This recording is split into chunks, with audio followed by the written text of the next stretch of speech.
Cheers, this is Sam Lehin. Claude AI finds vulnerabilities, zero-day vulnerabilities. This is awesome. This is awesome. The downside, you have to spend 20 or 30 or $50,000 with no guarantee that the vulnerability will be found, but it works. For some people who can drop off this money, it works.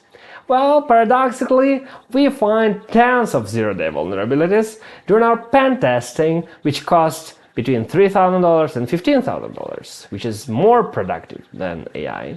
So it's nice and cute, and it's good that AI can find vulnerabilities. Once AI would start thinking about productivity, we would love to welcome it to the family of many scanners that we use.